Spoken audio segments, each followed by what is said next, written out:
I wanted to talk about Texty. So Texty is an NGO that focuses on Ukraine related issues, and it also has an English speaking version. It talks about, the war in Ukraine, misinformation, and rallying support for Ukraine. Just generally rah, yellow and blue. You get the idea. And they released recently a list of different legislators and online political figures and organizations that they say are opposing Ukraine aid, opposing support for Ukraine, and just listed them all out so people could have a general list, know who's with Ukraine, who's against Ukraine, what shows are pushing anti-Ukraine messaging. That's what the list was. And you can see it here. You can read it. It's all still available on the website for anybody who's curious. And you can get all sorts of information here. Let's scroll down. You've got people on this list like Vivek Walshwami, which I think belongs in this list better than anyone else in the world, as somebody who said that we were smuggling weapons to Ukraine, who were then smuggling weapons to cartels. You've got Ohio Senator James Vance, JD Vance. You've got Charles Koch of the Koch brothers, the really big billionaire investors. You've got the Quincy Institute. You've got Ben Cohn. You've got all sorts of people here.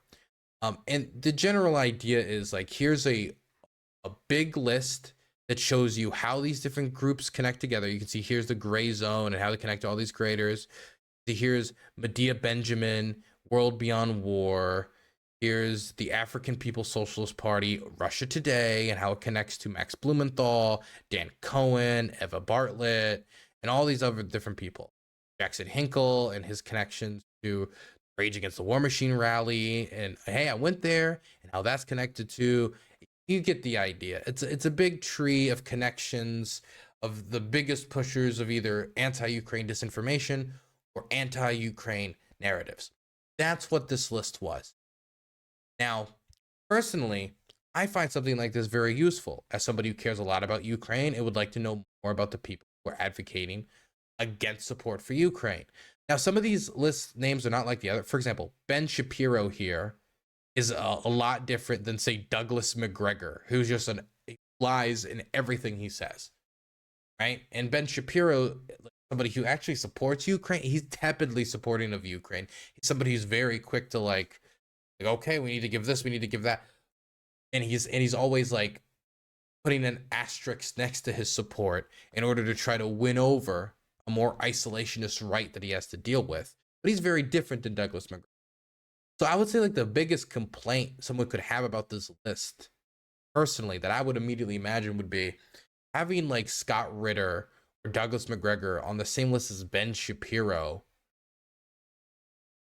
Kind of, somebody could get confused and think that like, oh, they're all of the same ilk, they're all of the same type. This would be the type of complaint I would come up with if I was angry about this as somebody who was included on it. Like, hey, I don't want to be on here with Scott Ritter. I don't want to be on here with Douglas McGregor. I don't want to be on here with InfoWars and Alex Jones. I don't want that at all. No. But that's not the critique that we got. The critique we got instead was that this was a kill list listing all of Ukraine's enemies, and it was done by the Ukrainian government. It wasn't. This NGO is not the Ukrainian government. It's an NGO. And that they're coming for them. Let me read this to you. And it only gets worse. And I know after we read this tweet, it's going to be, how can it get worse to that? It can't get worse. This is from Representative, who would have thunk it, Marjorie Taylor Greene. From the very beginning, I have never voted for a single penny to you. Zelensky's thug regime has deemed me an enemy of the state, and for good reason. I don't know where she got this from. This is from literally nowhere. There's no title there's no enemy of the state title to even get. I don't even know what that would be. She's just making up roles. They're like, okay, you know what? The Russians have declared me the most dangerous man alive. That's what they've declared me.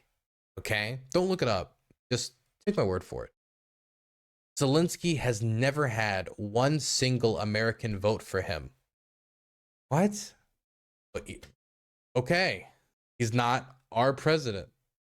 Not only am I a Ukrainian enemy of the state, but I'm banned from Russia.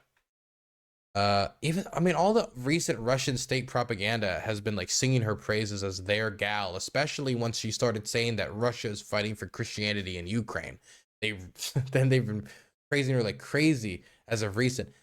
But I also find that funny because originally Russian state TV would use her as an example of the weakness of democracy and how any fool or Tom, Dick, or Harry could get into Congress. Continuing. Zelensky is a thug who doesn't deserve a single American tax dollar. Money's not going to Zelensky. The money's going to the Ukrainian government, or in most instances, it's not even money going to the Ukrainian government. It's weapons going to the Ukrainian government, which is then used against the invading army. But whatever. All they care about is taking our money and our weapons. Then they put elected members of Congress like me on their state kill list. Zelensky is the real enemy of democracy. He canceled elections, canceled freedom of speech, canceled freedom of religion, and canceled freedom of the press. Ah, man, I liked all these things. They're all canceled now? They're all canceled? I had no idea they were all canceled. Oh my, I had stuff scheduled all week this week for like journalistic embeds where I was going to ask about whether the government had mismanaged, bunkers in the Kharkiv area. And I was going to ask about how corruption is affecting there were so many, but now that I've heard that freedom is canceled, man, I need to find a new career path. I think I'm going to be a fisherman with an eye patch, corncob pipe and a hook. But before I get ahead of myself and get on a ship, let's go through this quickly. So number one, kill list. This is not a kill list. This is not a kill list. This is a list of people they don't like, okay? This is a list of like, hey, this is people who's against Ukraine. We don't like them, okay? If them simply saying we don't like you is enough for you to flail on the ground and say, I'm being murdered, then I don't think politics is for you or public life generally. That's the first thing. And she's not the only one that referred to this as a kill list, by the way. We'll get to that later. He has canceled elections. That is true, but it was also the Ukrainian Constitution that canceled elections. It was the conditions of the war that canceled elections. I would like to see Marjorie Taylor Greene manage an election where you have to get millions of votes to people in occupied territory, displaced overseas, and host voting lines and voting booths, knowing that the Russians could target them and bomb them directly to try to strike at the legitimacy of the Ukrainian government and to strike at the Ukrainian people. It makes it a little bit more difficult, especially if the Ukrainian Constitution already had a clause saying that in a state of national emergency like the one we're in now, elections can be postponed until they exit that state of national emergency. This was something that also existed in the United Kingdom during the Second World War, which is why Winston Churchill was in charge until basically the end of the Second World War, when they're like, okay, national emergency, you can chill down, wind it down, let's have an election. Okay, so cancel election thing, we got through that. Continuing, canceled freedom of speech. I don't even know what that means. How do you even cancel freedom of speech? How does that work here? We'll just put that in tandem with canceled freedom of the press. So I have problems with Ukrainian media culture. For example, there was a scandal where some Ukrainian reporters were in a hotel room and they were having a little party. And this was a group of Ukrainian reporters which exposed things like corruption, a real issue that needs to be targeted and snuffed out in Ukraine. And they did some drugs. They smoked some pot. They chilled. And apparently there were mics and cameras placed within their hotel rooms in advance, spying on them. This information was then leaked on a Telegram account, which is assumed to be associated with the Zelensky government. That doesn't mean this was ordered by Zelensky, but that it could maybe be, I don't know, Yermak. It could be someone else, who knows? A point is, though, it was a real scandal. This is a real problem in Ukrainian civil society. There's also been problems in the past, definitely in the early 2000s, with Ukrainian reporters literally being killed for going after corruption. And this is this is a real issue that the Kiev Independent and a lot of other Ukrainian-based outlets are tackling and fighting with and doing everything they can to fight for freedom of expression and freedom of the press. But this thing that we just talked about, cameras and the walls and the mic there, and this doesn't mean freedom of the press is gone or freedom of speech is gone. Like, let me put it this way. Zelensky is corrupt. He is corrupt just like the rest of Ukrainian political society is corrupt. But he's probably corrupt in a less way than a lot of the rest of Ukrainian political society. Not every inch of Ukrainian political society, that means every single person in the civil service, is corrupt. But when we talk about big figures, that tends to be the case if you're in the upper echelons of power, especially at this stage in Ukraine's political development.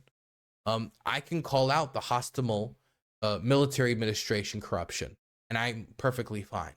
I can call out the problem with bunkers in the Kharkiv area, and I could be fine. I can call out the problems with bunkers for safety in Kiev being locked, bunkers for safety in Kherson being locked when people needed them. It's a basic job of the government that was unfulfilled. Like, I can complain about real issues in Ukraine. I can complain about like the Russian Volunteer Corps or like any number of things, and I'll be fine. I'm covered by freedom of expression. I'm covered by freedom of the press. Now, that doesn't mean this is boundless. This is boundless to the ends of the earth. Like I said, there's real issues as well. But the idea that he's canceled freedom of speech, that like nobody can say anything, or canceled freedom of the press, fucking ridiculous. It's stupid. It's silly. Like, she could have. This is the problem where if she kind of knew anything about Ukraine, she could make this so more poignant. And she could talk about the hostile military administration, talk about real issues with corruption in Ukraine, real issues with suppression of the speech, but she knows nothing. And so the moderation she would have to add to her language to make this more believable and to make it more poignant and to make it more so it actually has some oomph in it, she'd never be willing to do anyway.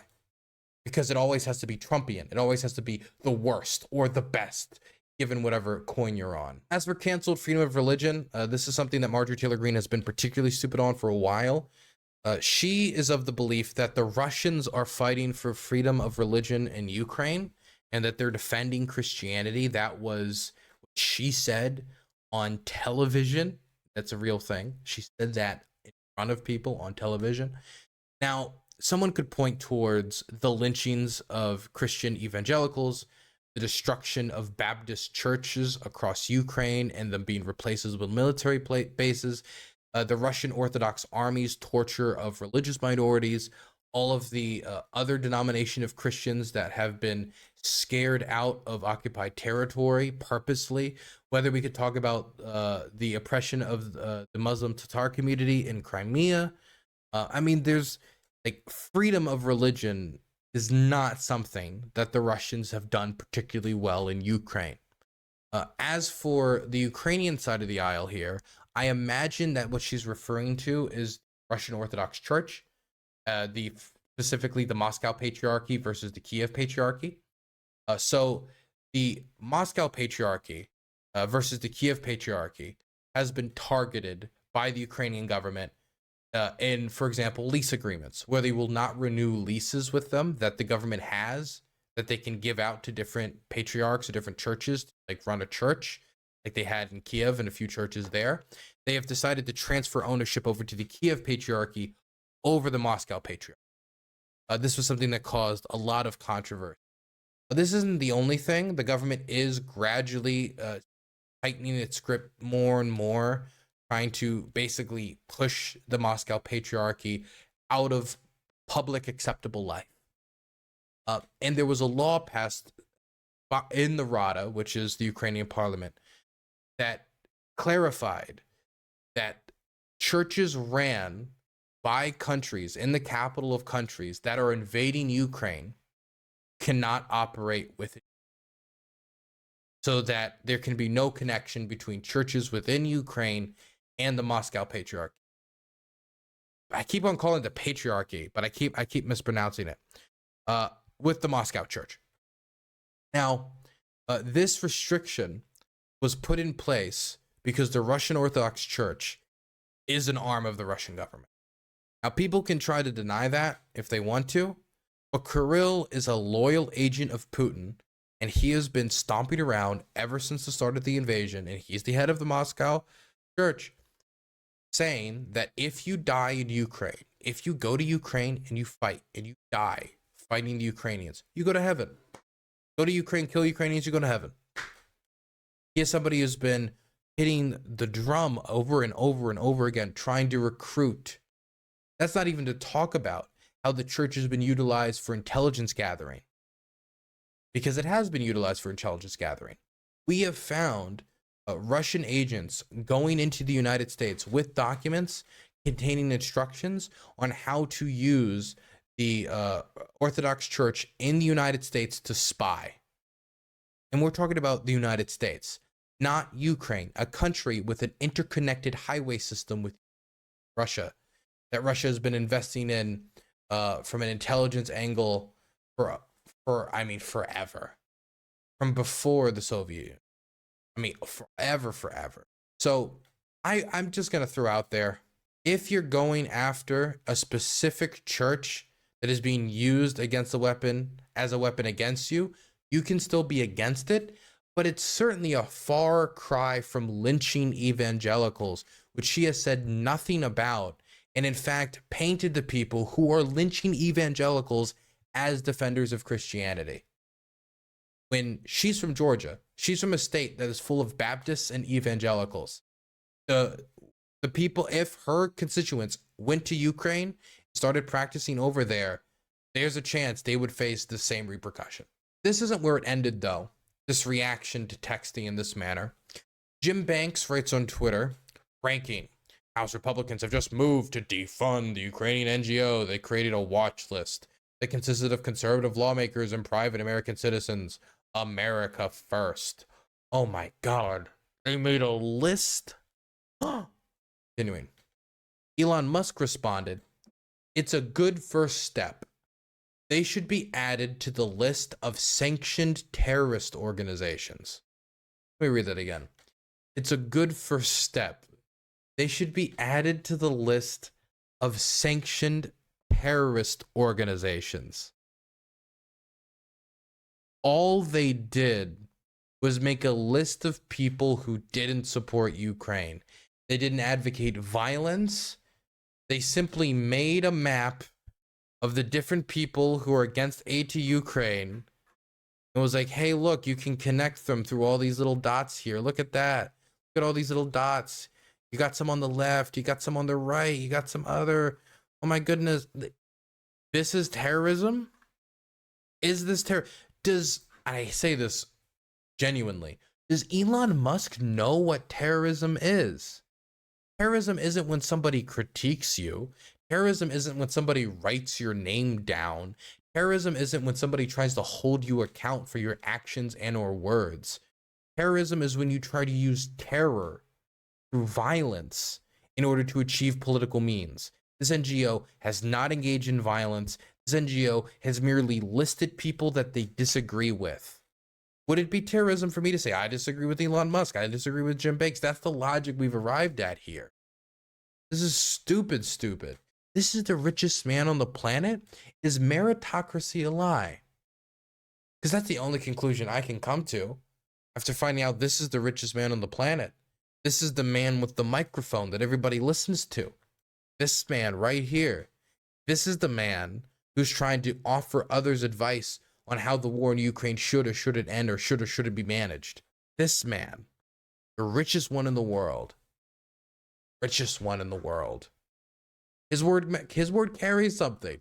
All I gotta say is, if you're like worried about people using this list to go after people, I will say if somebody thinks that you're a terrorist, you're much more likely to be gone after, because people don't like terrorists.